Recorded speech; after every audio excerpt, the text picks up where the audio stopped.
Hello. Like it started to record already. Do you want to stop recording for now? Yeah. And you can make me a co-host or a host and then Okay. We are now recording. Welcome everybody. If you did not if you're not live here, we just introduced everybody. We're so glad you're here. We just shared the agenda and the agenda looks like this. You can pause your recording if you're watching this later. So we're going to go ahead and begin. I kind of briefly introduced some of the members that have been working on the board for the last couple of years, and just here's their names. We can put this slideshow in the chat if you have any questions or you want to look at any of this later.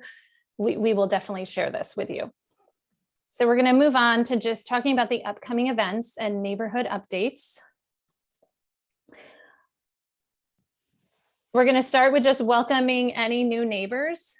I know that we have some new neighbors that we probably didn't get to introduce. If anybody would be wanting to say, hey, I'm a new neighbor, or if anybody knows of a new neighbor around, please let us know, because we don't always get that information. We try to get it when somebody does sell a house, but we don't always get that. So if there is somebody that you know that hasn't been welcomed, we'd love to welcome you to our HOA. And then just to give you a little brief idea of what we normally do, we usually do our dumpster weekend, and that is our biggest event and probably the thing we spend the most time on. Just so you know, if you just came in, you came in unmuted, so you might want to hit the mute button. If you haven't already, I might just hit it for you just so then there's no background noise. I know that the way we had it set it up is that when you come in, it's unmuted.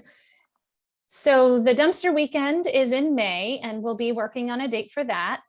Also, we have done a garage sale in the past, and a couple years ago, we decided that unless 10 people say they want to do a garage sale, that's when we would actually put a sign up, because we've had some complaints that we put the sign up and then find out that only a couple of people are doing the garage sale. So you are welcome to do the garage sale that weekend. We just won't put a sign up over the Ashwood Downs and actually advertise it to people. And so we'll send a survey out just saying, hey, if you're interested, and if you are and you reply, then and there's 10 people, we'll absolutely put it up. So then the other thing we've done in the past is a little July 4th thing with donuts and coffee. And then the final thing that we've done is the end of the summer party. Most of these events we haven't done during the pandemic. We've done the dumpsters, and I think we asked about the garage sale, but just so you know, the hope is that we do continue these events if possible, if it works out this year, but it's looking pretty good. So just wanted to let you know, it's not fully decided, but those are the things that we were thinking about at this point. And so then we're going to go to just a little neighborhood updates. Dallas. Yeah. And I'll maybe tap on Linda and Jerry light as well. So folks maybe remember the last couple of years meetings, we've had some discussion about a lot of traffic, particularly at the start and the end of the school day, cutting up down 135th off the Shoals and up and down Cottontail. We had, or I should say, Jerry and Linda had quite a bit of contact with the Beaverton Police Department. They were out several times, had a trailer out there, had a motorcycle policeman monitoring. But what really was the big change was the opening of Mountainside High School. So there's a lot less kids, I guess that's west of us, who are coming to Southridge. So that has really reduced that a lot. Linda, Jerry, any comments on that? No, we're just glad that you're commenting on it. We really could see a difference when that high school opened. It made a real difference in the traffic down Cottontail, and we're just tickled to see it. So yeah, that's nice. And thank you both. I know you spent a lot of time working with the police department and to do what we could in the interim, which is, I think, was definitely helpful in, just putting those carts out there, or having the motorcycle police out there definitely gets attention. It doesn't necessarily last forever, but I do want to applaud you for your efforts there. Thank you very much. One question I have, has anyone ever gone over to the high school, whether it be the police or somebody from the association, and said, you know, you hit a little kid, you could be in jail for the rest of your life for speeding down there? I sometimes wonder if the kids have any real idea of what's going on. Yeah, no, that's a fair question. And I'm trying to recall, I feel like somebody did go up and have a chat with the principal a couple of years ago, but I'm not sure anything really came out of that, Jerry. Thank you.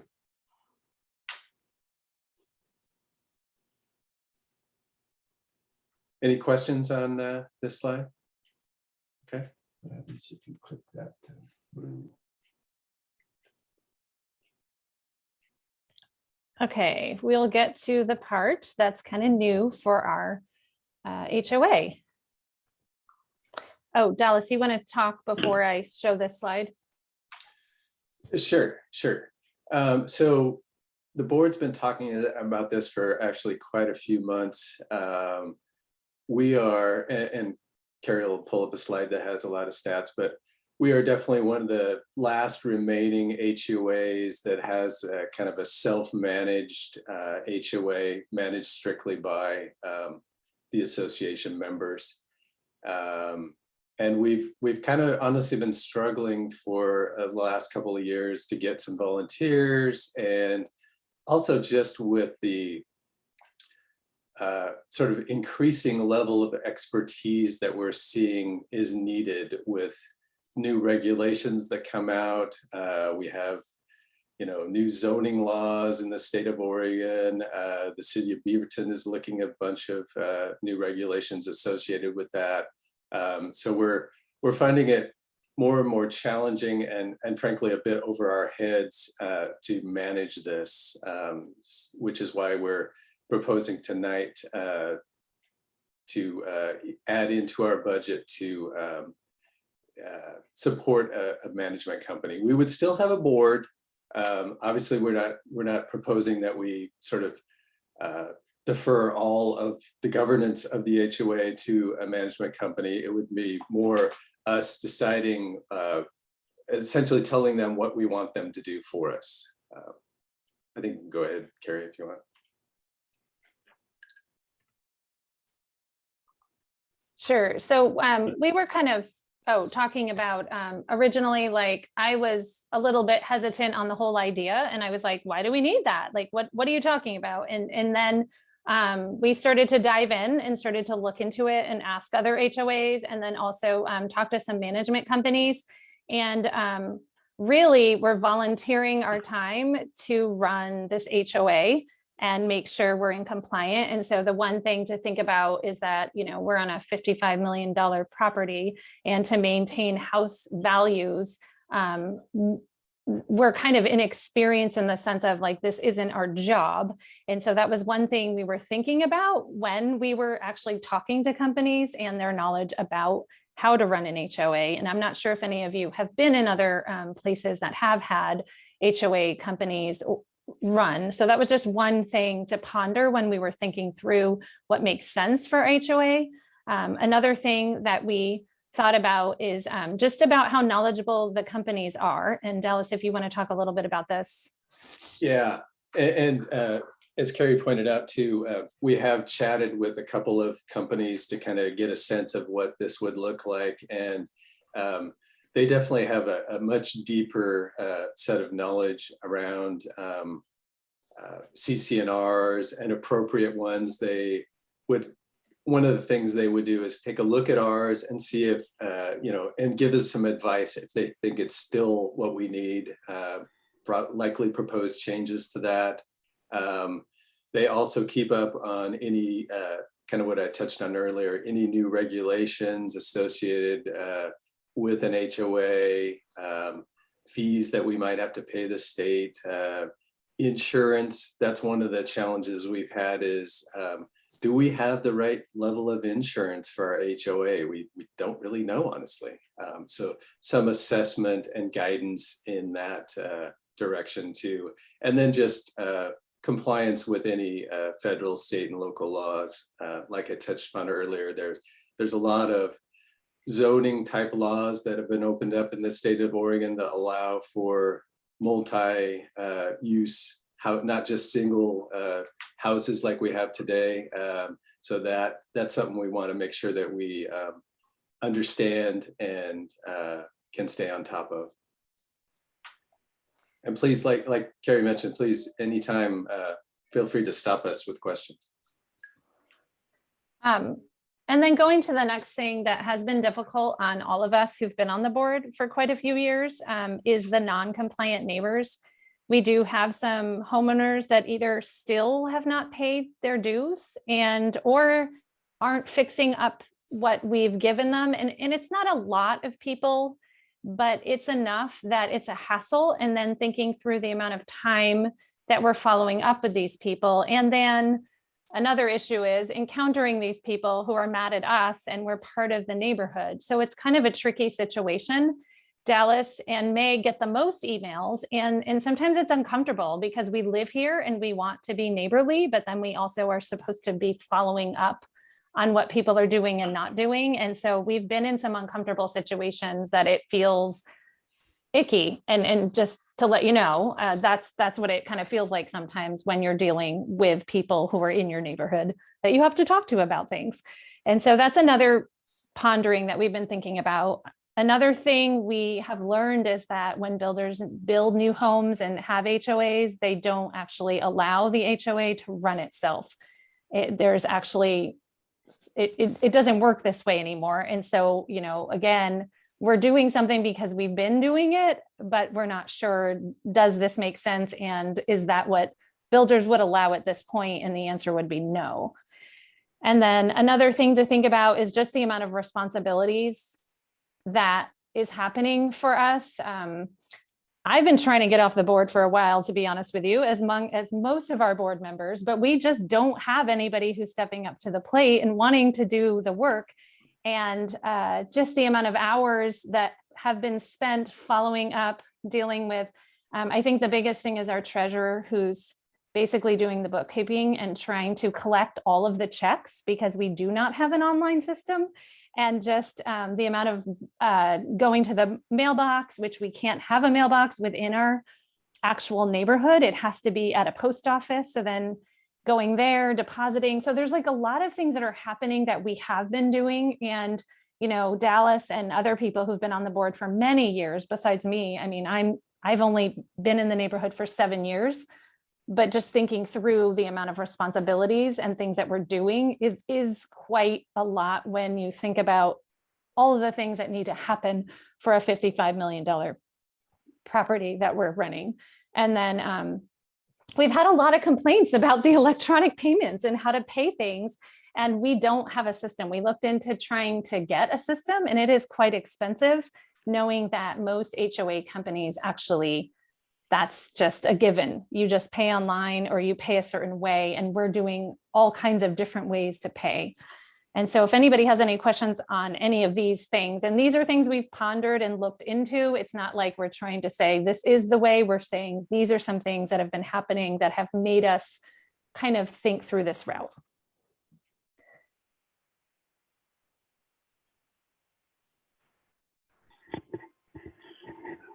Well, I do have a couple of questions. I understand entirely that you might not want to be doing the work as a volunteer, and there's a lot of work involved. There's no question. How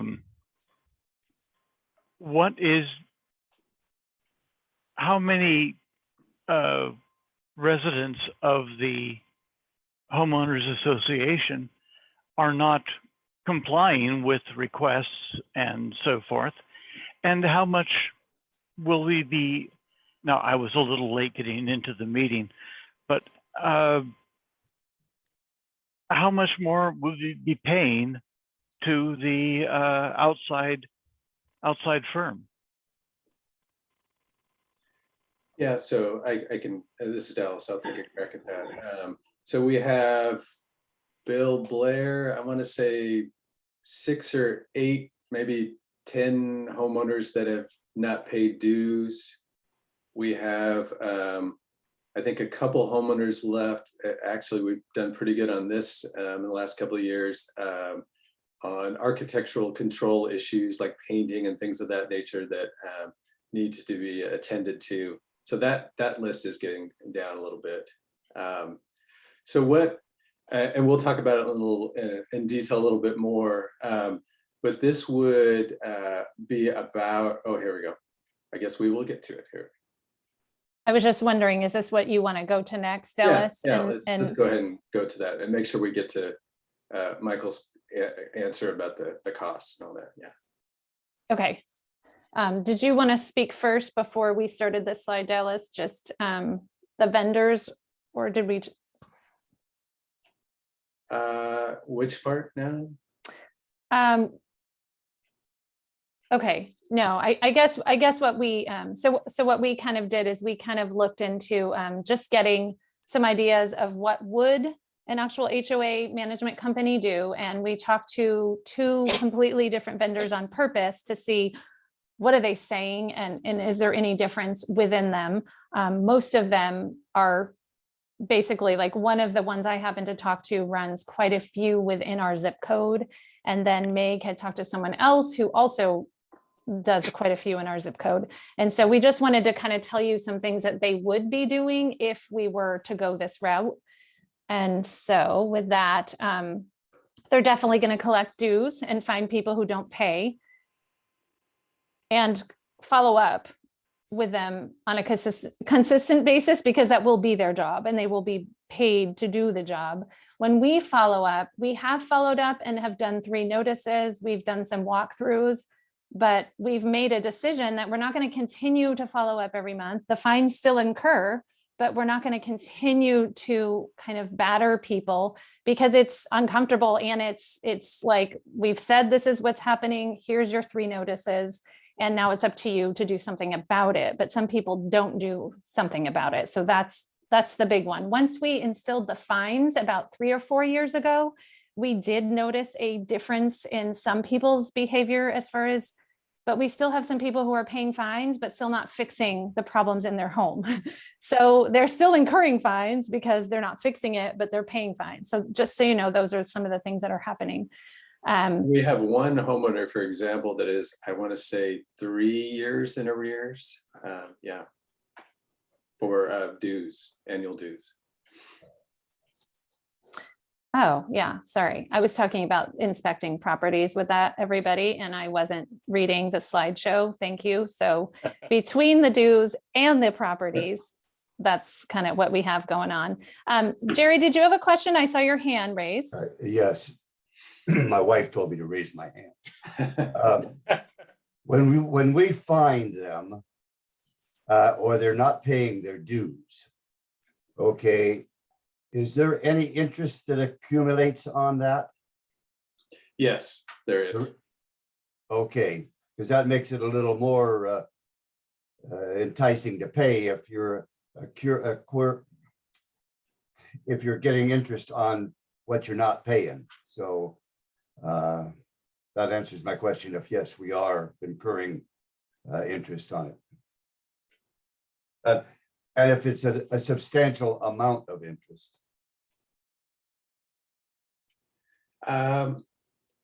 I can't remember what the rate is, but there is a rate set in our CC&Rs, a certain percentage. I can't remember, but the one for 3 years is a substantial amount. Yes. Thank you. I think when I stopped being treasurer, it was 1% simple interest per month. Thank you, Jeff.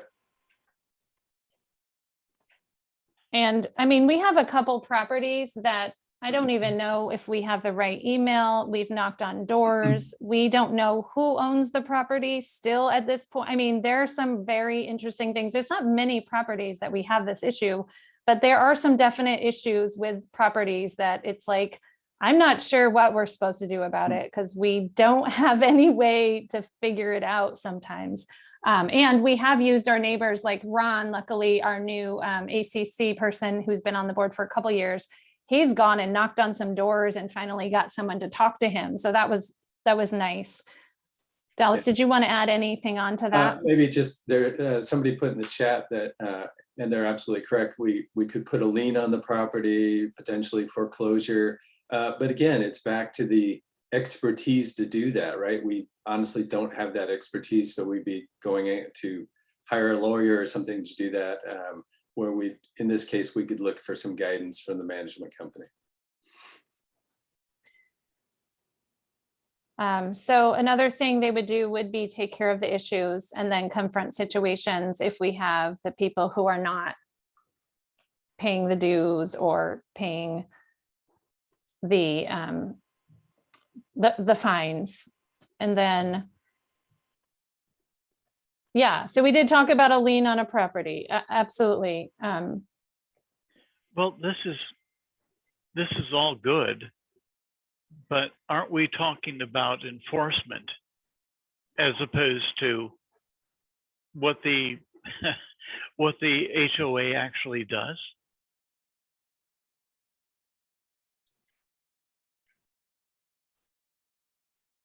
I'm not sure I'm fully understanding the question. Could you say that again? Well, I mean, certainly the HOA is there to make sure things go well in the neighborhood.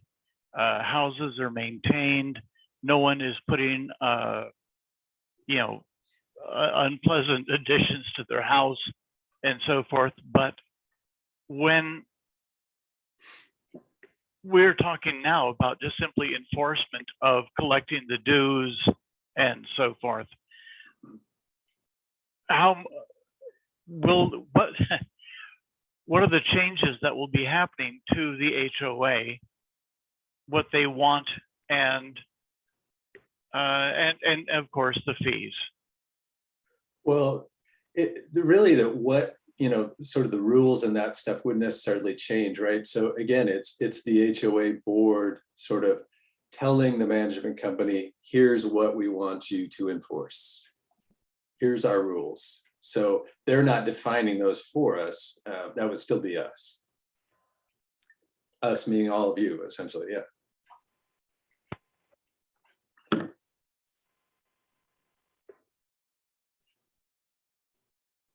So what will our dues be like with an outside organization?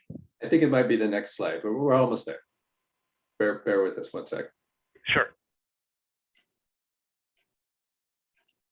So I guess the other thing that we learned is that they help manage vendors. And so, for example, we have somebody who has to landscape the front area. And so that's kind of a tricky situation sometimes, which is being able to pay and track down. And so that's something that they would also do. And so basically, these people are in the business to run the HOA. So they know all the expertise and have the knowledge to do so pretty easily without us.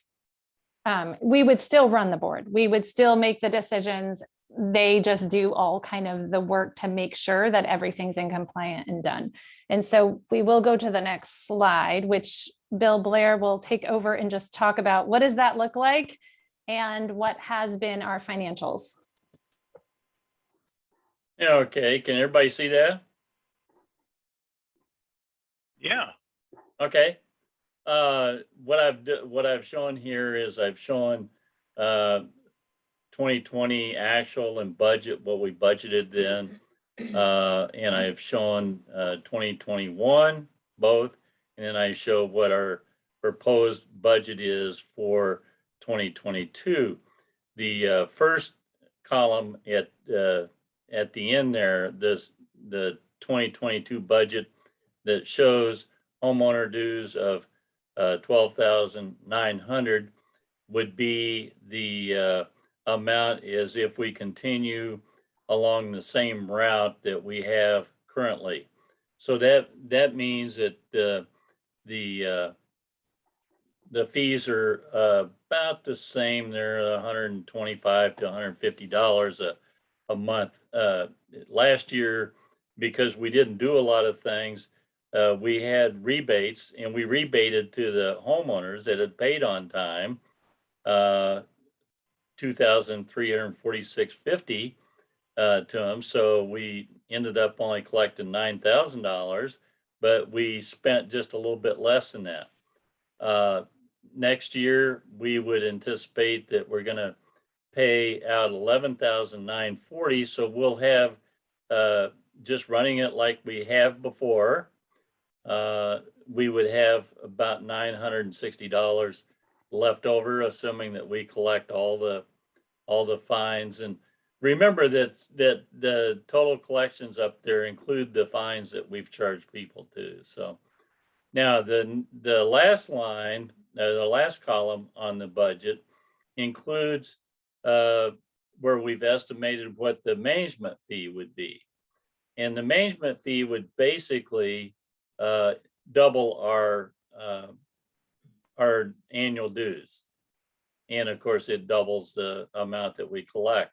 And you see that where we have legal and professional down almost at the bottom there, it goes from $2,000, which we sometimes incur. We've had, over the years, we've had attorneys do some stuff. And so we always reserve something down there, but this would take the expense up to $12,900, of which most 10,000 of that or so would be what we would anticipate for the management company.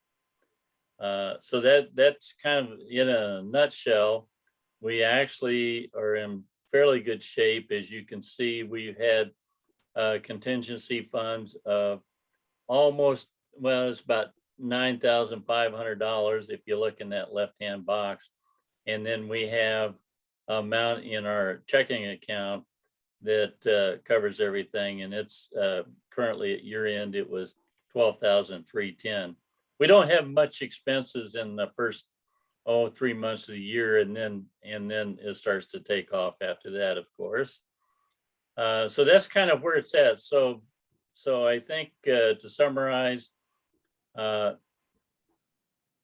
we would be doubling our dues, and we would take a load off the board members and stuff, where like and Jeff knows this, he did the treasury thing. In fact, when he handed it over to me, he says, let's go hire a bookkeeping firm to do this. And I thought, well, he was a little bit crazy, but yeah, I'm for that now. Because you spend a lot of time putting all this stuff together, and I work full time. So, it's not exactly my daytime job. I happen to be a CPA, but I don't deal in this as a regular course. I usually review stuff like this. And so I think that maybe it's time. But the other thing about the board is we do more than just collect the fees and pay the bills. We go out, and over the years, I've served as president, I've served on the architectural committee. We've surveyed the homes. We arrange for things to happen like the dumpsters. All this stuff doesn't happen by itself. And the parties, like Carrie and her husband, the last couple of years, well, we didn't have it last year, but they did a fantastic job of putting together the food and entertainment and stuff. And Jeff and his band has played a number of years at those. So, there's lots of exciting things that go on too. But I think that, and this is where the risk comes in. And this is the scary part. There is so much liability that sits potentially on the board members, because we're not the experts. We don't do this as everyday jobs. We do this as a volunteer to the homeowners group here. And there's potential liability there if someone wants to say that we weren't doing something right, to sue us. And we're concerned about that. And you say, well, go buy insurance for that. Well, that insurance is not cheap. And so we would be putting money into an insurance company's pocket, and that can run $2,000 to $4,000 a year just for that coverage. So just to let people know that that's, you know, we've endured all this time, but we don't have the expertise to be filing the liens and stuff. Of course, you know, several of us board members know how to do that, but again, that's not our job. Our job is just to oversee things, and we'd like to have, maybe we'd like to enjoy ourselves a little bit more, unless other people want to jump up and help volunteer for all this, and we gladly accept them into the board. So that's kind of where the budget is, and that's kind of where I've seen it. I've been, my wife and I have been in the neighborhood for about 20 years, I think it is, or maybe even a little bit more. And Jeff's been here, I think the longest. He was one of the original houses that came in, and Dallas has been here for a number of years, and Bill and Meg have been here. So it's a great neighborhood, and we've enjoyed it. But there's got to be a time where either other people come in and help serve, or we hire someone that actually knows how to do this and move some risk off of board members. Any questions? I see some questions in the chat, Bill. I don't want to make sure we get them. Let's talk about, somebody had asked about the lawn care and the 3,000. That was actually the improvement of the whole lawn was ripped up. Oh, and yeah. New planting. So it wasn't the lawn care that normally happens per year. No, the regular lawn care costs us $150 a month, and that runs for most of the year. I think there's a couple of months where the guy that we currently have was gone, but the 3,000 was actually kind of a bargain. I don't know if anybody's noticed how nice the entryway looks now, but he did a great job there, and I think that was as much as a third of the price as some competitive bids that we had for that. So we'll see how it endures this year, because we just did that last year. Just to add some, I did ask about what normally is a typical management company like dues, and lots of people out there have either no strip of lawn like we do at the front entrance, and are paying $400 to $600 a year for a management company to run it. I'm not sure if we have anybody here who's been in another neighborhood and how much it costs. I would love to hear, because we literally went down to the bare minimum cost, looking at it could be 300.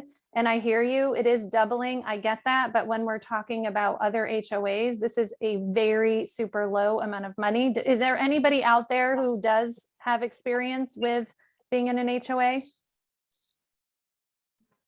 I know, I just was talking to my son the other day. His bill had come. He lives in Bower Crest in the Cedar Mill area, and they're paying $480 for their dues. And do they have anything? Do you know? They have lawn. They probably a little more lawn than what we have. But you know, I hear people, I sense from the chats that people are adverse to doubling these dues, but it really is time. There is some expertise that is needed, long overdue, and it's taken it off the people that have carried the weight of this for a long time. And I appreciate and thank you for doing that. But I mean, there's liability risks, as you've addressed earlier, you know, income, insurance risks and whatnot. You need to, and collection of these payments and whatnot, is the expertise there. It needs to be done professionally. We're probably well overdue in having this taken on by a management company to do it. And I don't know which one you're talking to, but I think I have the name. If you're looking for one, I have a name of the one that he uses at that Cedar Mill homeowners. You're pretty far down the road, though. It sounds like that you've talked to and have it priced out and a quote and everything. We just got some information because we knew that we had to get approval by the homeowners before we even moved forward with this idea. So we have two possibilities, but there is not like a, hey, this is the one we're going with at this moment. We're not there yet. I noticed that also we have someone, Erin, who had her hand raised. Thank you so much. Sorry, did you want to say anything else before I? No, but I might, if I still have that, I have, I may email you that company. Thank I'll you. talk to them and get the email and send it to you, okay? Okay, thank you. Yeah, so Carrie, thank you. First, I just thank you to the board members. I served on an HOA board for a number of years, as well as a couple of community boards where I lived in New Jersey for a number of years. And I totally understand that it's a difficult and thankless job. We did have a management company. We did RFP them out about 4 times during the 16 years I lived in that condominium complex or townhome complex. And it was a constant challenge. It continued to just drive up costs. But we also had tennis courts and pools and lawns and a park. So there was a lot more that came with it. When I look at the cost that we're paying for the little entrance, I'll be honest, that kind of concerns me. It feels really high, especially when there are landscaping companies coming to do other people's lawns here, and it's a little tiny patch of grass. So, I don't know. I haven't read all of the association bylaws. I do have a legal background. I don't know if Oregon law is different from New Jersey law. Usually there's some pretty significant differences, but having a management company in New Jersey did not indemnify the board members. We relied on our bylaws to do that. And then we found that a lot of times the management companies did not do things like file the liens and do all the legal work. They would outsource it to legal. And so we had to put a lot of reserves in our accounts for legal fees and bills because they just didn't do that. They mostly handled sending out the letters, collecting the payments, doing that. So it's for us, it just drove up costs to the point where then we were looking to, when I moved to come to Oregon, we were actually looking to vote out the management company and be self-managed again. So every community is different, but again, I totally understand it's really difficult if you're not getting the support or volunteers to run for the board. I'm not sure that we're going to be getting everything that we think we're getting from a management company. It's definitely a challenge. And thank you for bringing that up. We do know that if there is a lien that we need to do, there will be a higher cost. And so we did ask those kind of questions, and there's a way, like if there's a big problem, that it would be extra. So the one thing we notice is we have this contingency, like we do have this amount of money that's sitting there. And part of the reason that's sitting there is for when there were going to be costs for any kind of lawyer fees. And so that's why when we looked at the cost of what could the dues potentially be with the management company, it would only be the 300 because we know there is a little bit of a backup plan. Thank you, Erin, for saying that. And I'm seeing a lot of posts in the chat. Dallas, if there's anything you saw that we did not see yet. I think we got through most of some of them have similar questions. Any other questions from folks? Yeah, this is Denise. Denise, yeah. Hi, I was just wondering, with the management companies you've spoken with, have you spoken actually to the homeowners in that development and to get their take on how that management company is actually doing and what they're doing for them? I can answer a little bit of that. The management company could be tooting their own horn, but what are they actually doing, for the homeowners? Yes, I've actually talked to some folks that have had the management companies with them, and they, this is almost typical answers I get back. They said, oh, they were great when we started out, and then it went downhill, and they, the person that spearheaded the implementation, was taking care of everything, and then they moved on to a bigger HOA to manage, and so they lost the expertise. So, you know, that's common among some of these management companies. You have turnover and you have, we're such a small one that we would probably be on the bottom of the list. But, you know, they charge, a lot of these HOAs are paying considerably more for their fees, but a lot of them are connected with condos or family, or what do they call them, townhouses. And so I think the little development next door here that's at the entryway, I think Dallas had didn't you hear where they paid $400 and some odd a year just for their Actually, little HOA? Theirs are 900 a year. 900 a year, and they don't have anything but an entryway. But I know that some of these are accruing some pretty big reserves, and I know when you have condos, that's their fees are like $400, $500 a month. I have clients that have rental condos, and they're paying $400, $500 a month for their fees. So it just varies. Yeah, But- condos are a completely different animal. Yeah. You know, typically they have, Yeah, you know, yeah, their common areas and pools and that type of thing. Right. Grounds. Yeah, you know, just quite honestly, we are an extreme. How many homes are actually in this HOA? 86. 86. Yeah, that's really small. Yep. You know, really small. And this is Holly, and Lola Hampton. My mom's sitting beside me. Quick question. So kind of building upon something that Aaron said regarding indemnification, that's something, oh, people are raising hands and I just jumped in. I will back myself up. Everybody else with their hands raised. No, keep talking. Go ahead, Holly. Regarding the indemnification though, in one of the slides, you know, we were talking about the benefits and kind of the risk management perspective, but if there's not an indemnification component, you know, I kind of want to dive into that a little bit more. And I don't know if we'd have the time to maybe do that tonight, but to really understand, you know, for those serving on the board, you know, to make sure that if we're trying to be risk averse, that we're doing that as thoroughly as possible. Yeah, and it's a great question. And I think that's what we're hoping to rely on the management company for, some advice on the appropriate level of risk management, how to manage that, because we don't feel like we're sort of just blindly walking through that right now, honestly.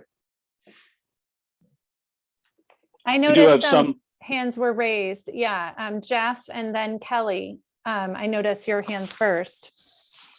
we do have some level of indemnification within the bylaws, and we are paying some of that through the insurance, but I don't remember what the limitations were and what the amounts were. So the question I had, which is why I raised my hand, is so if the dues go to 300 per year, it looks like obviously the bulk of the increase would be for the legal professional fees. So have we looked at what kind of scope of work we'll get for $10,000 a year? Because I thought I heard someone say something to the effect that if it's going to cost more than $10,000 per year, we'd tap the contingency fund, which basically means effectively it's more than $300 per year for dues.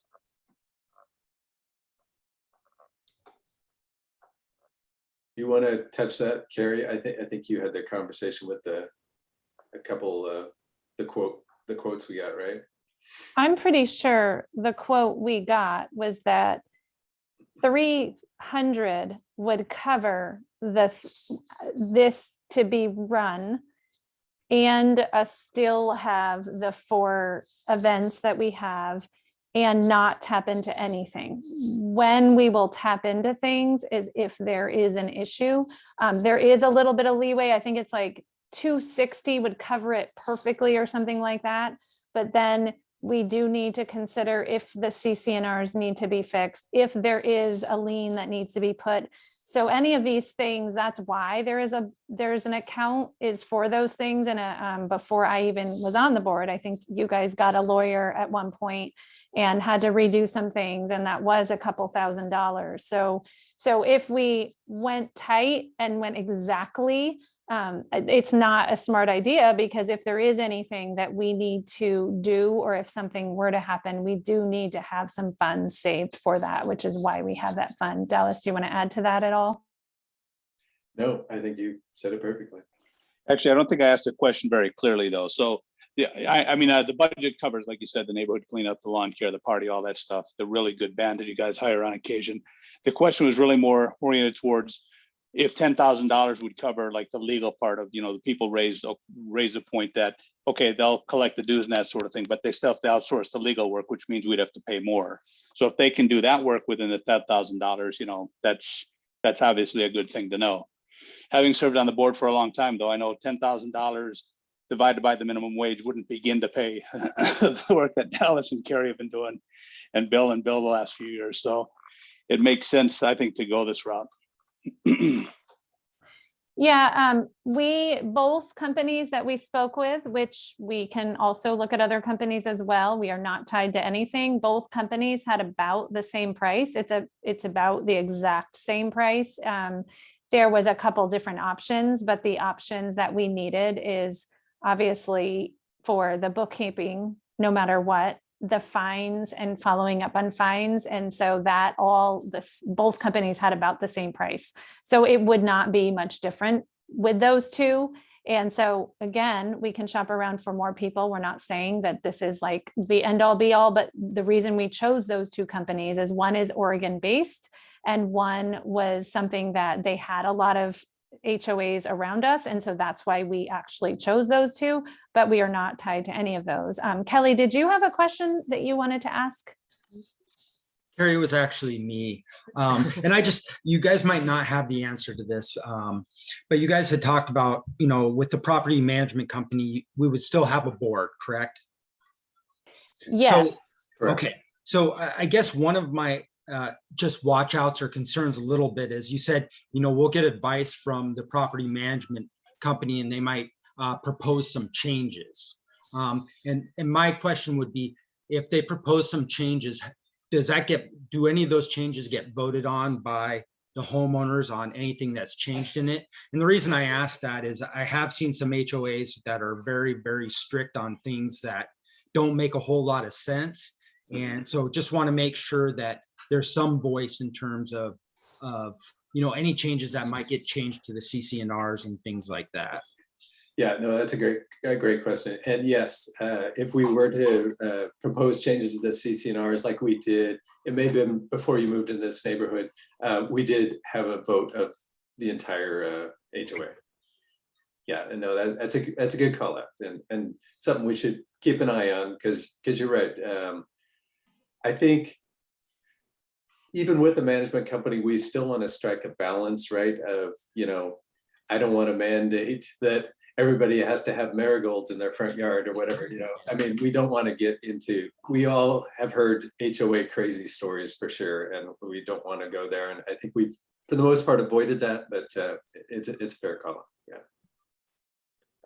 Pam Reinhardt, did I see your hand up too? Yeah, sure. And really what I want to say is to the board who has been so faithful to this community, thank you. You have done an amazing job. My career has been in senior housing and HOA management.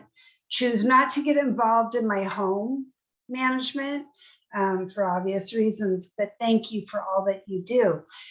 Moving forward, if moving to a management program is where we want to go, I would strongly support it. I would just ask that we do some real due diligence in who we bring forward and ask some strong questions, just what were brought forth tonight. How are they going to charge the fees? How do we get to vote? How do they control some of the lien issues and how does that get managed? Yes, there's a lot of laws that govern how HOAs are managed, but different property management groups, HOA groups, interpret them differently, if you will. So I would just say be cognizant of that. And Rob and I are very open to the opportunity of moving forward with a program coming forward to help support this amazing neighborhood of beautiful homes, and let's keep our property values strong. They're only going to continue to grow if we have the right opportunity to do so. Thank you so much for sharing your thoughts. I noticed Gretchen has her hand raised. Hi. I have one question and one concern. I'm wondering if some of the people that have spoken tonight, or maybe that are in the neighborhood that are not at the meeting, who have experience with using these outside management companies, if they would be willing to help the board interview these companies, since they know a little bit more about them, or they've had experience with them, and maybe they know some other questions that, even though some of you guys on the board, have asked a lot of good questions, maybe there's something that you hadn't thought of. So I just wondered if maybe some neighbors might be willing to volunteer to help with the interview process of the companies. Just a suggestion. And then, then my other question is, a big part of the HOA, at least for me, has always been the architectural committee and just enforcing and maintaining the look of the neighborhood. So how would that work with the outside company? Would there still be an architectural committee, and would they still make their rounds or whatever, and then make the suggestions, or would the company then send out the letters and enforce the people that do not do what they're supposed to do from the letter? So Gretchen, thank you for asking both those questions, because maybe that didn't come up yet. And so that is important. As far as when I did talk to a guy for about an hour, and I know Meg talked to a guy, and then a guy came and presented, and I do appreciate that. We would love to have some people, if we go this route, some people who do have the knowledge of these things to be at a meeting to talk to these people. And the guy I talked to was very willing to present and talk to whoever. I just was like, we're not there yet. We just, like, I got the information, and what he had talked to me about is that inspection is one of the things that they would cover. So we would tell them what we wanted. We always approve and get to choose what needs to happen. They just carry out the work. And so we would always have to approve if we say blank, they're just doing the work. And I think what's been happening is poor Bill and the ACC, especially Bill, because I've seen his tired eyes, just the whole amount of paperwork and the amount of, like, when somebody wants to change their home, all of those things go through Bill. And then, we tried to do an online thing that was a little messy. And so then it's like, just keeping up with that all. So someone would come and inspect the properties once a year, and then they would be responsible for writing it up, sending it out. But again, we approve what we want to be inspected, but they will just, which we hope they will actually hold people accountable and continue to send the letters. And that's just something we are like, we're only doing it 3 times and we're going to keep fighting, but the amount of time it's taking. And so if that helps with those 2 answers, does anybody else want to add on who heard the information about the HOA company? Dallas? No, I think you answered it the way I would have as well. Thank you. Yeah, thank you for the questions. Yeah.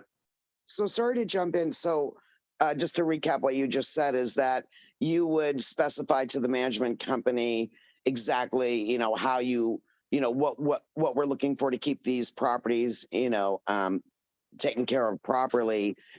You give them kind of a list, and then they're sending somebody out to do the walkthroughs of the property, and then they'll be sending out the letters. Is that what right.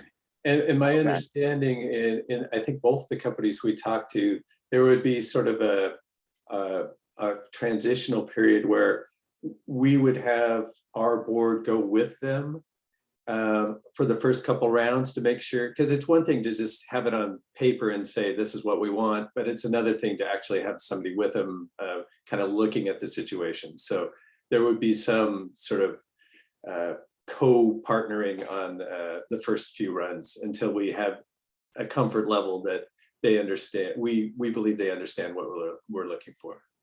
And because I'm new to the neighborhood, I just purchased this house in June. How often, I'm just curious, how often are the walkthroughs done, and is there already an idea of what it'll be with the management company? Is it, a couple times a year, it sounds like, or is it, one time and they follow up to see, if people are doing what they're supposed to do, if they do get written up? Right. It's a couple times a year. Yeah. Okay. And then the follow-up. Yes. Okay.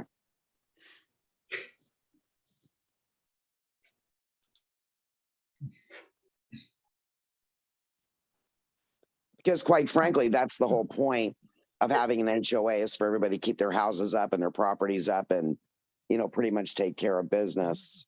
Absolutely. And then, like you said, and then of course the follow through, and, and again, I'm new to this community, but, I fully get, I have to be honest, when I first heard they're going to double the dues and outsource to a management company, quite frankly, I was pissed.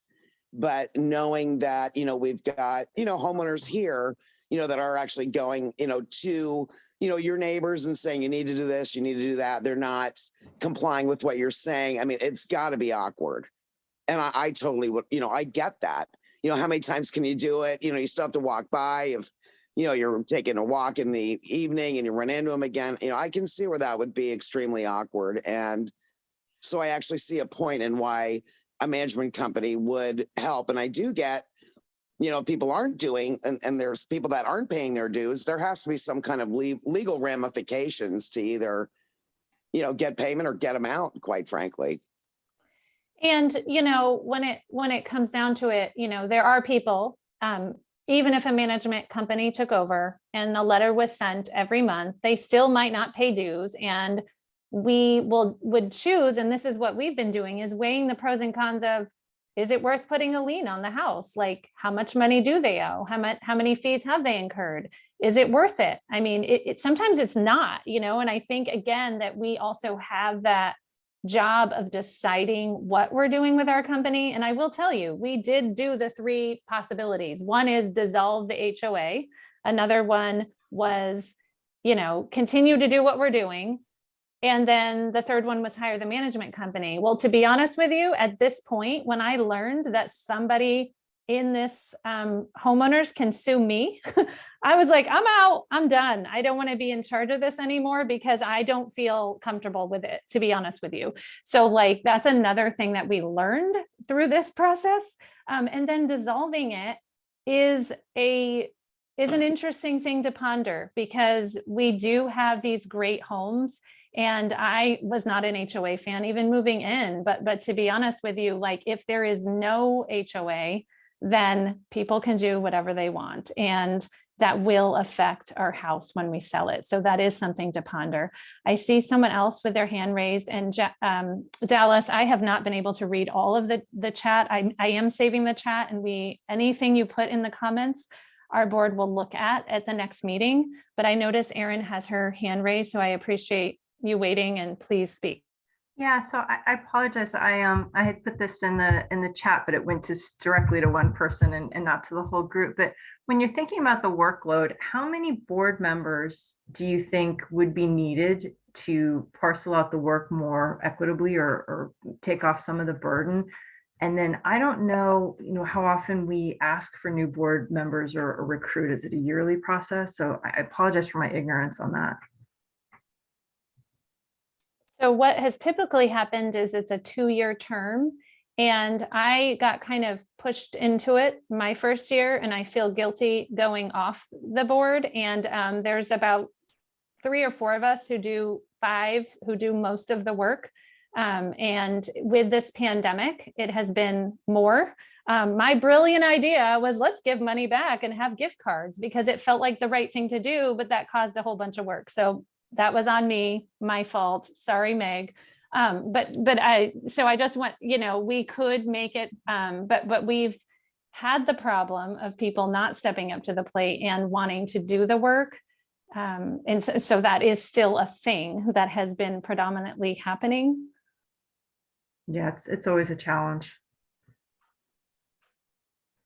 Hey, I noticed Rob, the name, had her hand up earlier, and I just want to make sure that you didn't want to speak and say something.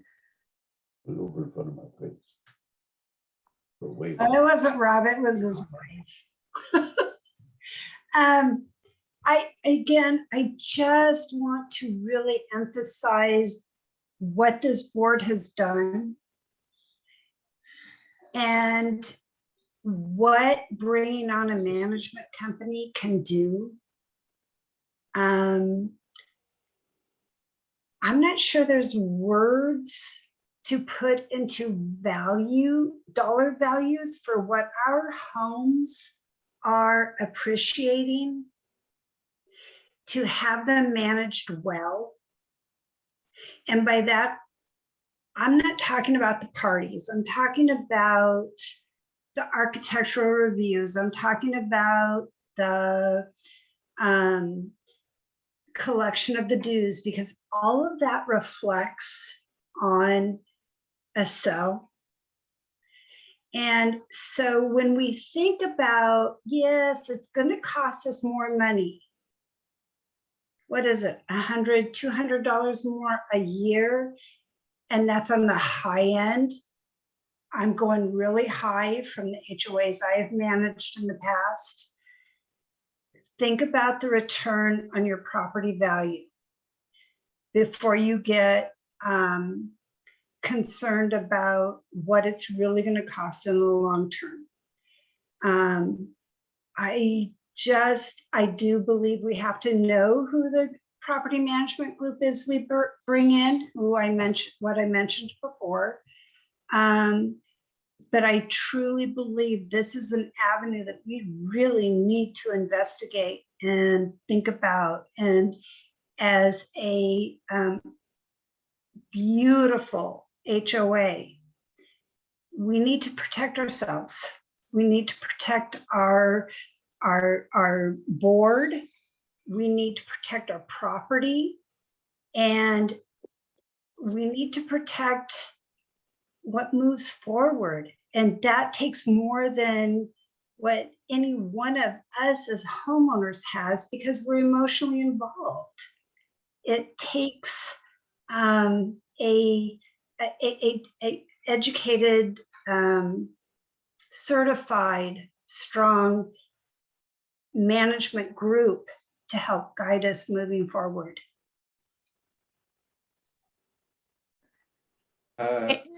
Linda, I think has. Yes. Okay.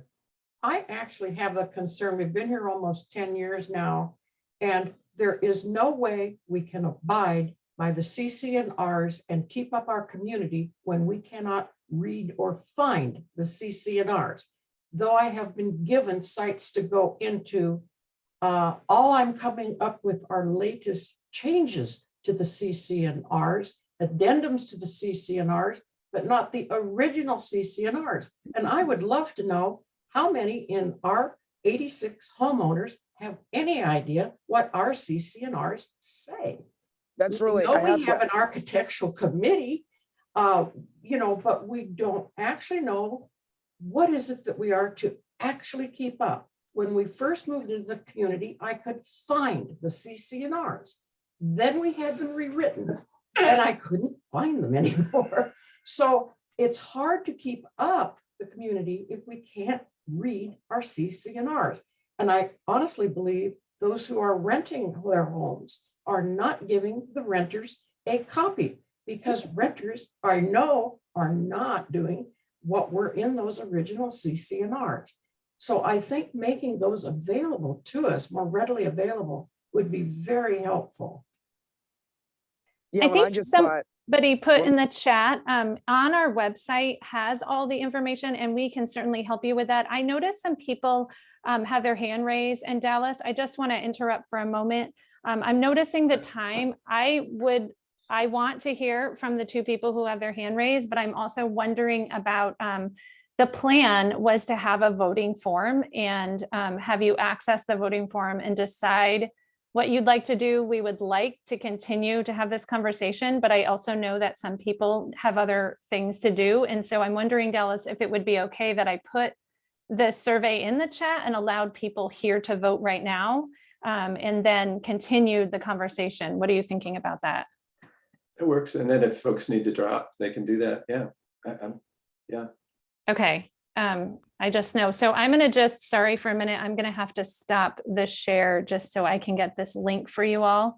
And I'll call it, excuse me, I'll call in a couple of people. I think Matthias, you've had your hand up for a while. Yeah, hi everybody. Matthias, also new, joined the HOA this year. My new neighbor, yeah. Thank you. I was going to go in the direction of Kerry. I wanted to say that, yeah, we've discussed it. I think the clear reason against the HOA is the money concerns. I personally have a bit of the concerns on what exactly will they do, and things like, will this be enough, or will the fees go up? Will they actually do what we want us or not? But rather than fully discussing all the details, I cannot properly vote yes, no. I think at least right now, I don't have enough information. I would like to, and I'm willing to help discussing it, but getting a bit more information saying, okay, we have company A that offers this, and that, and the cost would go to this much. Company B, and get 2 or 3 alternatives, gather as much information as we have, and then have a second meeting. I would propose going towards that direction instead, if that makes sense. I will tell you that looking at the estimates, they were pretty close. And the reason we said 300 was it would cover both of them. And I think it was $260 would be exactly precise that it would cover it. And that's why we said 300, because we were not sure how this went. It is a 1-year term. We can change our mind yearly. We can decide what we want to do. There is a process of takeover, which will take some time. I think even if they took over, we learned what's happening, we got things fixed, and down the road, we choose to do something else, we can do that as well. But I just wanted you to know that like both companies were very like in line with the same price, and we can absolutely look for more. Sorry, one last item. Not so much on the budget. The budget seems to be clear. More about what would they do or not. To me, wasn't very clear. Yeah, you said guidelines around, but maybe we can continue offline. And the point was, I don't know. I have tons of questions that I would like to continue to do before even voting yes or no. Does that make sense? Yes, I hear that. And we probably could provide some more information. We could provide the 2 websites. That's what we learned a lot of the information. I took notes on one of the companies and actually asked a lot of questions, as well as Meg did. And so we could have an information session as well. But the biggest things that happen in our community is the collecting of dues and finding people and getting all the dues in, which is a huge job. And then the inspections where people go around, and those 2 things are absolutely covered by both companies. And those are our biggest things that we spend a lot of time doing. You know, there's a summer party that my husband and I, for some reason, decided to volunteer to do. Like, we don't have to do that party. We could stop doing that party. My husband will stop making the food and buying it. Like, you know, those are the kind of things we can kind of not do, but like, honestly, the fining and the inspections and the collection of dues is a huge undertaking. And that's what both companies will absolutely do for us, and they will follow up for us. If that helps just understand what we're looking at, and we're looking at taking this load off and feeling confident that we're doing the right thing as an HOA. I saw Randy and Jeannie over there. Hello, neighbors. Did you had your hand up? Hi, can you hear me? All right, so I just wanted to volunteer my help if you need it. I was on a board for 17 years over in West Lynn. And I know, and the only reason I got off that board was we moved away. So I know how hard it is once you're on a board to unentangle yourself. I am curious about the insurance item in the budget. Is that just slip and fall insurance for the grassy area, or does it also include directors and officers insurance? And have you looked, if it doesn't, have you looked at that? Bill, can you take that one? Or Jeff, if you know? just a second here. Yeah, the policy that we have is liability policy, and it's a general liability policy. It's not our current policy. We only pay $900 to $1,000 a year, and that's just a general liability in case someone, let's say, runs into the entryway and causes damage, and they want to sue someone here, or they want to sue the HOA. I think we're covered under that policy, but we don't have, I think Aaron or someone else knows the term better than I do, but we don't have the specific outline coverage that not only indemnifies us, but covers us in case some other homeowners wanted to sue us because they claim that we took the wrong actions. And I think that's where the risk starts to rise, but the attorneys can answer that better than I can. So it's just like your homeowner's insurance. You've got coverage on that, and you're paying probably about the same as what we pay for the HOA. It's probably costing you $800 to $1,000 a year for your homeowner's policy if you have earthquake and other liability and coverage on it. So I'm looking at my old emails. I've got the policy in a PDF from 2017. My guess is it hasn't changed substantially, but I'm certainly willing to send that to, I can send that to Meg, and Meg can do with it as she sees fit, if that works. She's smiling. I can tell she doesn't want it. All right, I'll send it your way. Okay, well, I know you want to do your vote, so I'll hold the rest of my question. No, I honestly, okay, so we put the vote in the chat because I know like there's a couple neighbors who have kids who need to get them to bed. So that's why I put that in the chat for them, because I knew they might have to leave. But we are willing to take more questions. We are willing to hear more thoughts. I just wanted to make sure that those people did not stay on if they had to leave. So Randy, did you have another question? Well, I had two more comments. One was that comparing how many dollars per month or dollars per year we're paying with other associations is really, really, really hard, because it depends on what's being done and how many homes are there in the association. And I mean, this feels pretty cheap right now.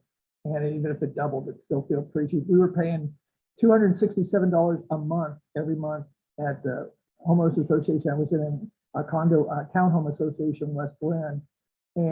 But they took care of all the exterior maintenance and roofs and the road.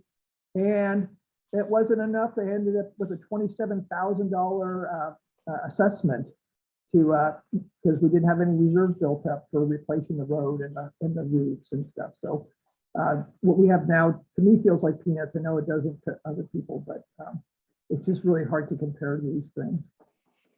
And the other thing I wanted to say is that you've got 31 people who are on this call. I don't think the people who want to keep their homes looking nice are probably on this call.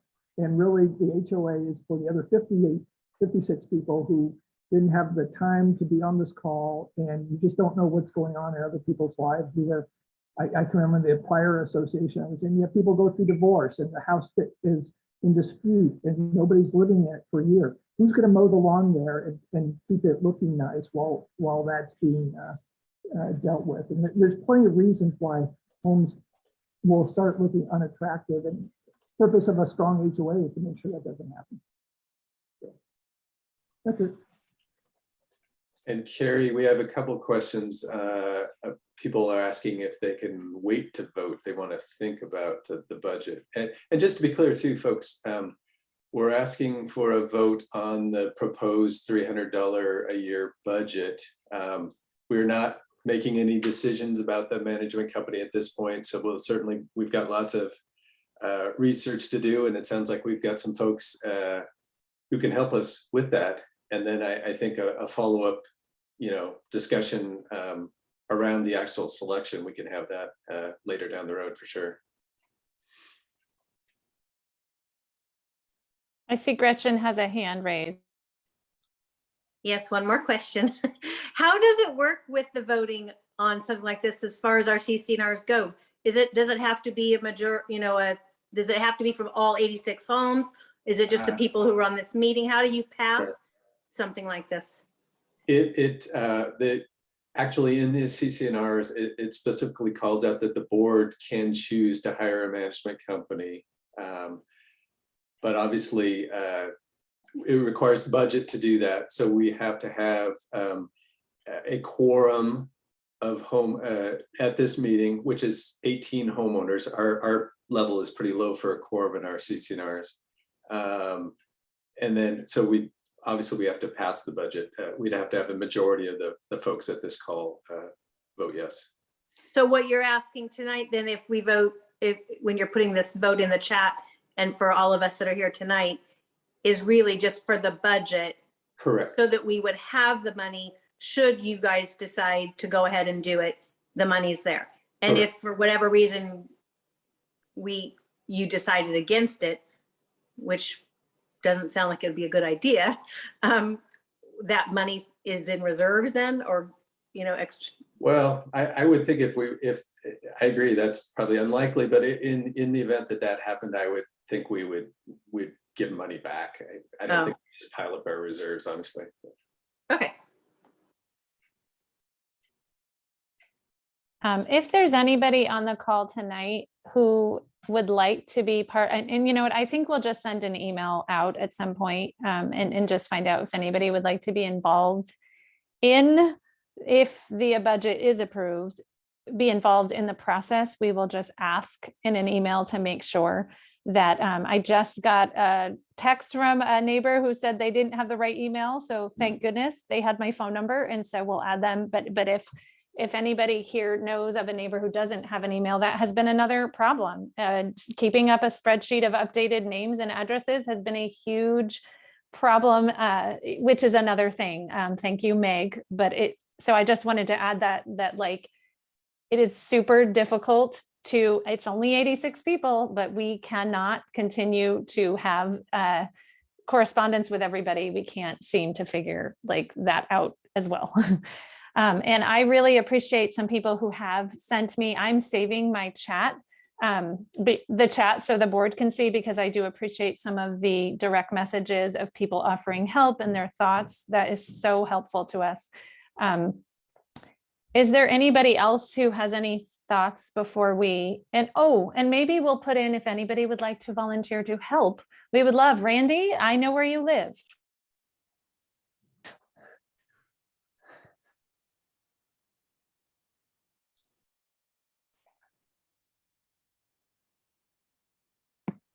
I'll help you trim your tree, Carrie.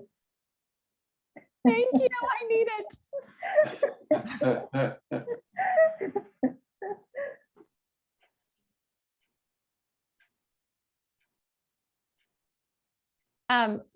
So I will show you the next slide, which was, I think I had it open for a minute because I was going to, the motion for the dues, which would be 300 for the next year. And this will allow a management company to run an HOA if we are able to find the right one and we agree to it. And then the link we can put back in. And so the conversation of keeping the same board members at this point, because it seemed strange to get new board members to help take over when people haven't been involved. But what I did like hearing tonight was that there were some people who had some expertise looking at HOA companies or had some expertise in there. And I think what we do is we include them on any part of this process if we go this route. And so that was the only reason we were saying to keep the same board members, but we would be glad to have any help and support in this whole process if this is how we go. Can I make a quick comment, Carrie? Please. Yeah, this is Ron, and I'm not sure why the video is not showing up, but I'm on the board, and I just have one comment. I know a lot of people have talked about the possibility of dissolving the HOA, but from what I'm hearing, it seems like a lot of people are focusing on the appearance of their home as one of the reasons that, maybe we don't need it because people take pride in their home ownership and things like that. But what concerns me is if you don't have the HOA, then you could have your neighbor with a 24-foot mobile home park on the street and leave it there, and we have no recourse on that. They could pull in 2 utility trailers in their driveway and leave them there, and there's no recourse we can do on that. So it goes beyond the appearance of what your home looks like as far as yard and things like that. The big concern for me is, the big campers or boat parked on the side of the street and just left there because they could do that because there is no HOA to enforce it anymore. So that's something to kind of think about. And the other thing is, I'm not sure what would happen with the mailboxes. I know we pay a rental fee on those, but if you don't have an HOA, who pays that fee for all the mailboxes, to the United States Postal Service? So there are some other kind of things we need to think about, rather than, it's just not as easy as not having an HOA to save the money. Well, Ron, we actually own those mailboxes, but it's We a good do? question, right? Yeah, but But what's our fee that we're paying for then? that's the PO box for people to send like their dues or things like that. Okay, so it has nothing to do. Correct. Yeah. Well, I was on a roll and you just shot me. No, good point. Sorry. Yeah, I don't want to cut you off.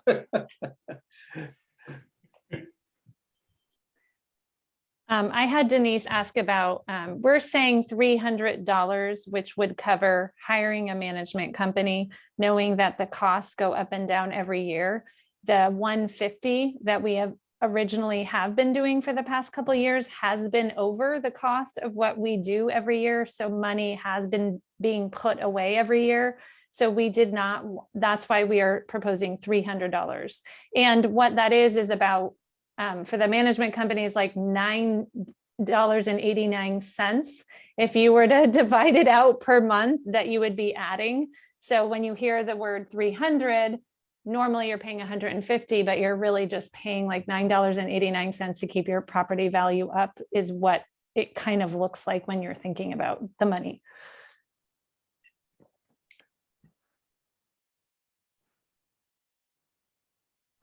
And when would they, so if we would vote yes, when would this proposal of the management company, when would they take over?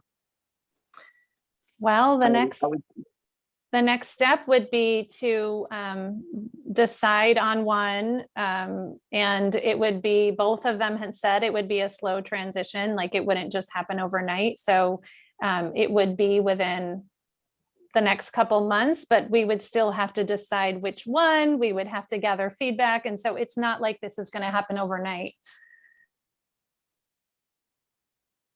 So is it possible, like we're saying, it's going to start like 2023?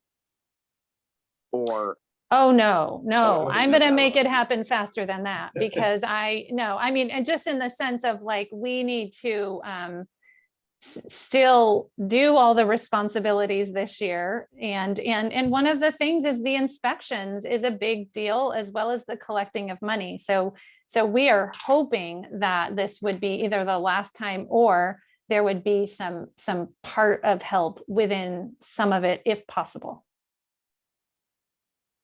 And then when would we have to pay this the additional monies? Or are you saying that's already, we've already got that sitting in the account? Would we have to now come up with the additional 150? No. In the near Last future? year, usually the dues is sent out and due about March, April. Last year, we put July for some unknown reason. We honestly weren't, I don't know. I think we were giving time because of the pandemic, but usually we collect in the spring. And so instead of collecting the 150, which we normally collect, we would be collecting the 300, which would account for this transition if we are able to do it. Okay, thanks. We'll certainly give a reasonable amount of time. And I would just say too, if folks are having a challenge with that, please just let us know, right? We can work with you. We know this first year is, if this is approved, I should say, is a big jump, right? So we'll work with folks to get through this first year for sure. I think we have a hand, Marie. Yes, Carrie, I just wanted to let you know, I sent the contact information and the name of that management company that I'm a little familiar with. I sent it to you back to the Ashwood Downs at HOA box. Is that gonna get to you then? Perfect. Yep. Okay. All right, thanks. Yes, and I just had somebody put in the chat that they have voted, but they are thinking differently about that. If you want to just send us an email through the HOA, that would be helpful.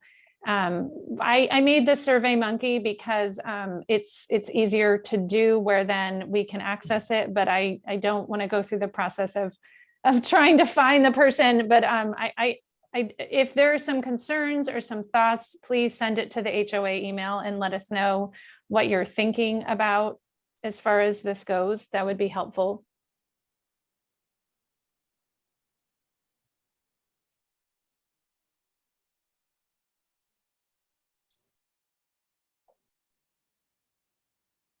And then how long does that, are you keeping the Survey Monkey open, Carrie? Or how many folks, maybe do we have a sense of how many have voted? Or is everybody following the link in the chat to vote? It might be buried up there because there's been a few comments. So the only people who have the link are the people at this meeting tonight. And so as far as deciding when to close off the vote, Dallas, we did not speak of that. And then Right. I had just at the end of the meeting, I presume. Yeah. And then I had somebody ask who the companies we are thinking of about. And I know Blue Mountain Management Company was one of them. Meg, do you remember the name? I don't have my notes open because I was sharing the screen. Does the other company?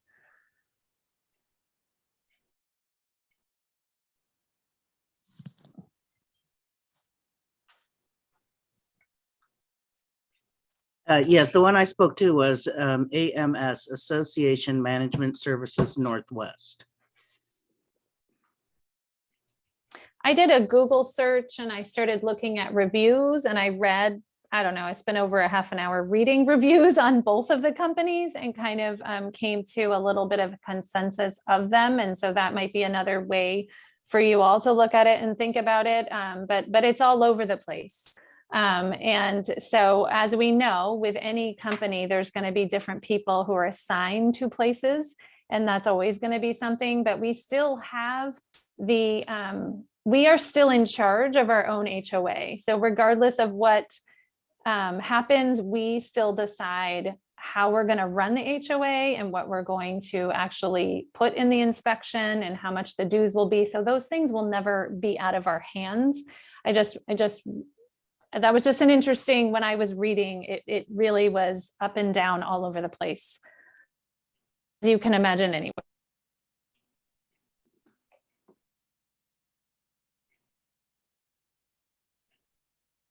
And it looks like the one you sent us, Maureen, is the one that Meg just mentioned, the AMS. Yeah. Questions? Are folks able to find the link? I don't know, Carrie, can you repost that in there? Because there's like a bunch of chats on top of that, so it may be kind of buried. Absolutely. Hold on one second. Somebody just asked if we don't go with the management company, what would happen to the extra dues? I think I mentioned earlier, I presume we'd pay it back. That'll probably be a painful process to try to refund, but yeah, if we're not going to use that money, there'd be no use in the HOA having it. Well, I thought the current board members would get a nice bonus. Could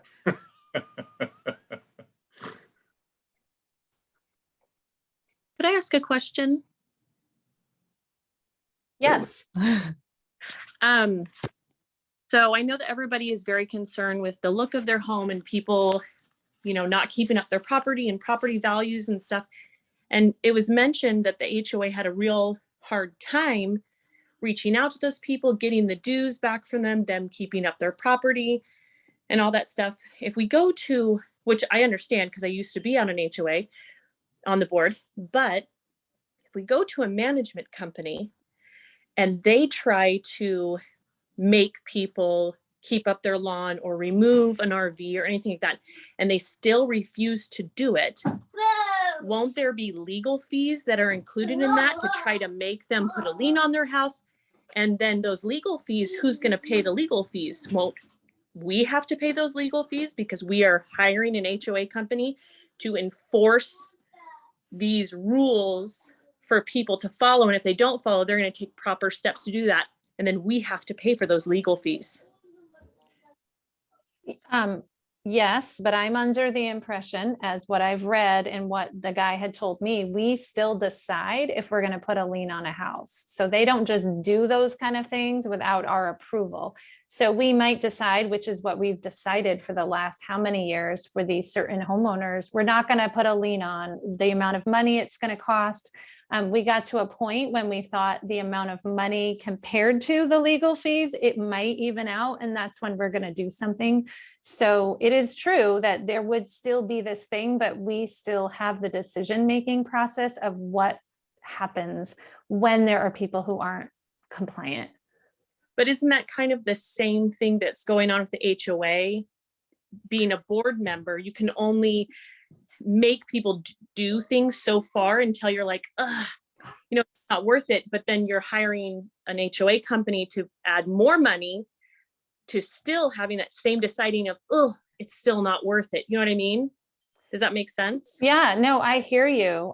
But I also, I guess, and I mean, I was against this whole thing to begin with, like I really was. And, but thinking through the legal piece of it, and then thinking through like the follow-up and just the fact of the amount of paperwork and the amount of things to continue to find these people, but then the uncomfortable piece of like having to see these people and then like turning their face and walking the other way. And like, it, you know, so like this person who does that doesn't have the connection, you know, it's kind of like they're doing the job following up, but they don't have that. They're not in the neighborhood. So it's a little bit, it just changes the dynamics a little, but the work still has to be done, or we don't do anything and we just let it go, which is another thing which feels uncomfortable as well. Like, how long do we let these certain neighbors go before we do that? And that is the pros and cons of the cost. So no matter what, that's going to be there, but it's all the other work that we're still doing all the time,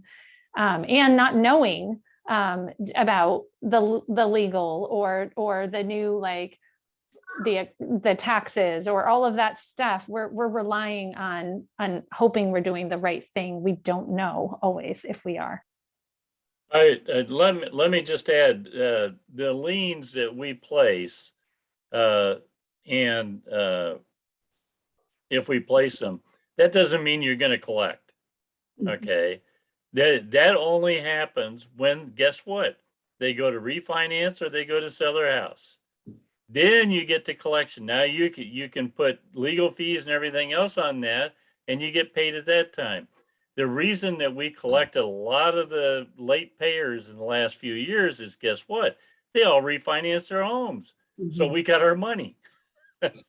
So that's the one thing you do, because they know there's a HOA here, and they will come and they will ask us, and either Dallas or I get the inquiry from the mortgage companies, the title companies, and we collect our fee then, because they won't close the deal until the outstanding fees are paid. So, you know, that's always our out on that. We can chase and put big liens on stuff, but there's, if you talk to the legal folks, you'll find out that you have to have something invested in it. And we've done that before. We've actually paid to get some stuff done on homes. The association did, just so we had something into the value of the home. And that was a few years ago. You know, we don't like to do that because we don't put that in our budget. We expect homeowners to take care of that. So, and we don't budget for that. But there are a few ways around that. And it just doesn't mean that you collected this year. Some people will hold out for years, and, you know, and then you get a big fee and you get a big lien, and you actually get interest on some of this stuff too. So anyway, just to clarify, and let people know that we do eventually get paid for all the stuff that we've had the last few years.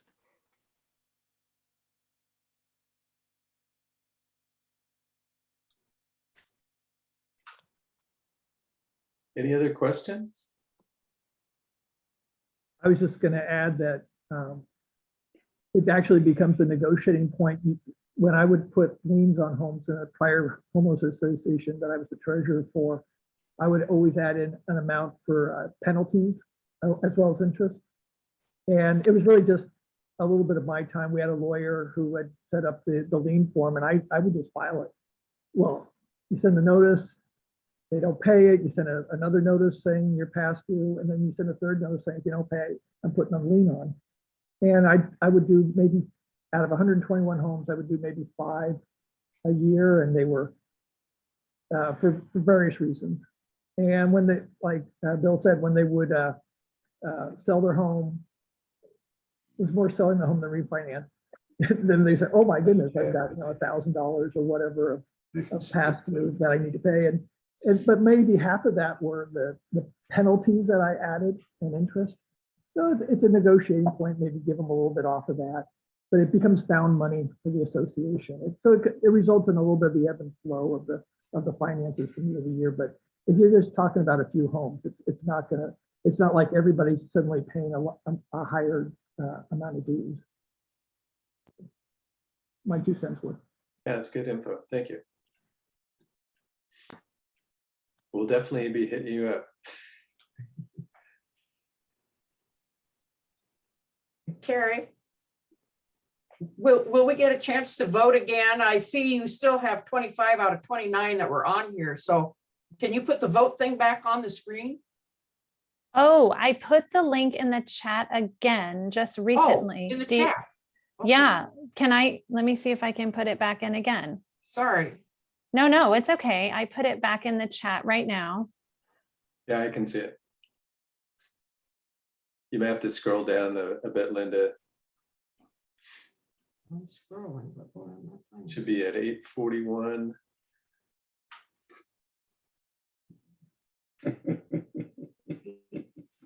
Oh, I just Okay. put it in again. Yes, thank you.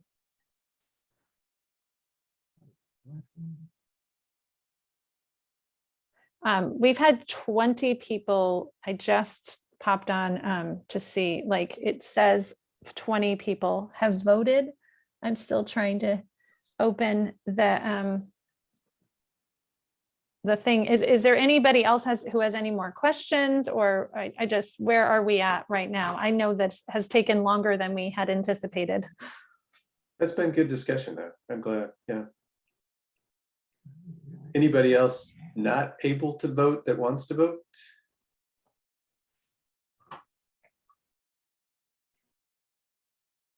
Were you able to get in there, Linda? Yes. Okay, Yes. awesome. All right, I guess, Carrie, can you show us the voting? Are you not going back? Well, to I'm not recent? real sure how to Oh. get something. Okay. Do you want me to just share the screen? Does that work the best? Let's see. I just opened it up. Do they give you like a little graph or? Yeah, we have a kind of vote. We have a little graph right here. So it looks like 25 homeowners answered. I will go back and check addresses for everybody, just FYI, to make sure that nobody voted twice, but it looks like these are the results that we have right now. Okay.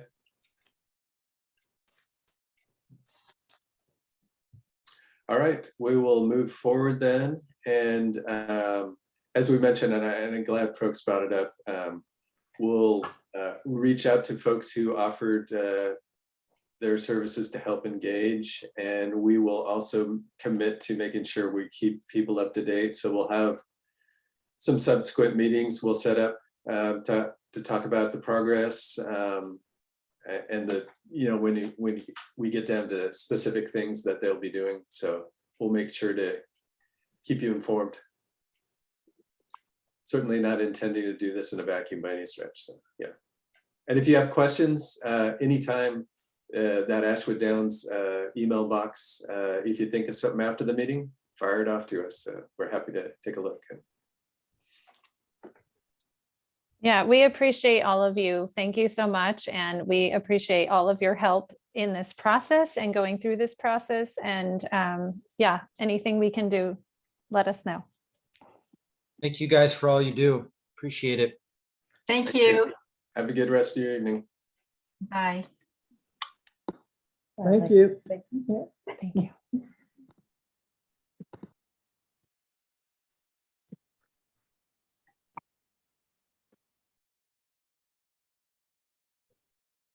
Oh, it was faster to say out loud. Bye. Thank you. Nice meeting you. Okay, thank you. Nice to meet you too. One minor thing though, I know it's 1 year ahead from now, but if we ever do the next meeting, and you mentioned a couple of times having trouble with the Zoom meeting and having several hosts and stuff, I have an account that allows all of these things. So if you want me, I can set it up, and that way we can have several hosts.